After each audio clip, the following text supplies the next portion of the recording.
జైల్లో ఉండే ఈ ఖైదీ బలహీనమైన ఖైదీలపైన తన ప్రతాపాన్ని చూపించేవాడు. ఒకరోజు ఇతను ఎటువంటి వ్యక్తితో పెట్టుకుంటాడంటే ఇతను ఒక గొప్ప ఫైటర్. ఇతని గ్యాంగ్ మెంబర్స్ అందరూ ఇతన్ని చుట్టుముట్టి ఉంటారు. జాన్ వాళ్ళతో ఇలా చెప్తాడు, మీకు కేవలం 30 సెకండ్లు ఇస్తాను, ఇక్కడ నుంచి వెళ్లిపోండి అని. కానీ అక్కడున్న వారందరూ నవ్వుతూ జాన్ ని ఎగతాళి చేస్తారు. జాన్ పైన కత్తితో అటాక్ చేయడానికి రాగా జాన్ రివర్స్ గా ఆ కత్తితోనే అతని పైన అటాక్ చేస్తాడు. జాన్ అక్కడున్న వారందరినీ కేవలం 30 సెకండ్లలోనే మట్టి కరిపిస్తాడు. కొన్ని రోజుల తర్వాత జాన్ జైల్లో నుంచి బయటకు వచ్చి ఫైటింగ్ గేమ్ ని చూడడానికి వెళ్తాడు. ఫైటింగ్ కాంపిటీషన్ లో గెలిస్తే చాలా డబ్బులు వస్తాయి, కానీ రిస్క్ ఎక్కువ, ప్రాణాలు కూడా పోవచ్చు. జాన్ సైలెంట్ గా నిలబడి గేమ్ ని చూస్తూ ఉంటాడు. కొంచెం సేపటి తర్వాత అక్కడికి కొన్ని వెహికల్స్ వస్తాయి. కార్లో నుంచి ఒక వ్యక్తి దిగుతాడు. అతను ఒక పెద్ద మాఫియా బాస్. లోపల ఫైటింగ్ రింగ్ లో ఒక టోపీ వ్యక్తి ఉన్నాడు. అతను ఇప్పటికే చాలా కాంపిటీషన్స్ లో గెలిచి ఉంటాడు. మాఫియా బాస్ దగ్గర కూడా ఒక భారీ శక్తివంతమైన వ్యక్తి ఉంటాడు. అతన్ని అందరూ దానవుడు అని పిలిచేవారు. మాఫియా బాస్ దానవుడితో ఇలా చెప్తాడు, నీ ముందరున్న వ్యక్తి ఎముకలని విరగొట్టు అని. కొంచెం సేపటి తర్వాత ఫైటింగ్ స్టార్ట్ అవుతుంది. టోపీ వ్యక్తి ఇతనికి ఒక పంచ్ ఇస్తాడు.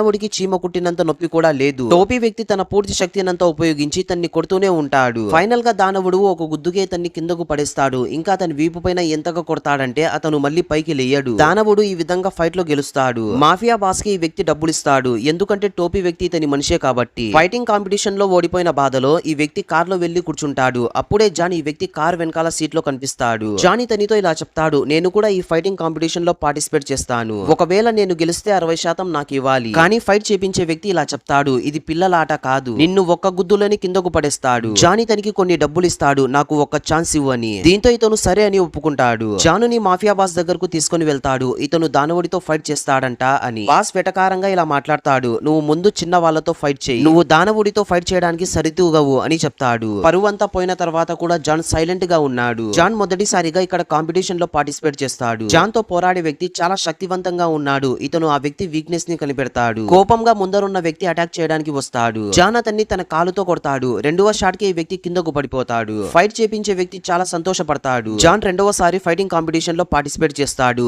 ఈసారి కూడా ఇతని ముందర మంచి ఫిట్ గా ఉన్న వ్యక్తే ఉంటాడు. జాన్ ఇతన్ని చూసిన వెంటనే పసిగడతాడు, ఇతన్ని ఒక పంచుతోనే కిందకు పడేయవచ్చు అని. జాన్ చాలా స్పీడ్ గా ఒక షాట్ కొడతాడు. దీంతో అతను కళ్ళు తిరిగి కిందకు పడిపోతాడు. జాన్ ఈ విధంగా చిన్న చిన్న కాంపిటీషన్స్ లో గెలిచేవాడు. ఫైనల్ గా ఆ రోజు వచ్చేస్తుంది. ఫైట్ చేపించే వ్యక్తి మాఫియా బాస్ తో పందెం కాస్తాడు. ఒక వైపు చూస్తే దానవుడు, రెండవ వైపు చూస్తే జాను ప్రతి మ్యాచ్ లో కేవలం 5 సెకండ్లు మాత్రమే తీసుకునేవాడు తన ముందర ఉన్న వ్యక్తిని పడుకోబెట్టడానికి. కొంచెం సేపటి తర్వాత ఫైటింగ్ స్టార్ట్ అవుతుంది. దానవుడు ఇతన్ని కొట్టడానికి చాలా ప్రయత్నిస్తాడు, కానీ జాన్ వెనక్కి తిరిగి తన కాలుతో కొడతాడు. తర్వాత ఇంకొక షాట్ కే దానవుడు కిందకు పడిపోతాడు. ఈ దృశ్యాన్ని చూసి మాఫియా బాస్ షాక్ అయిపోతాడు.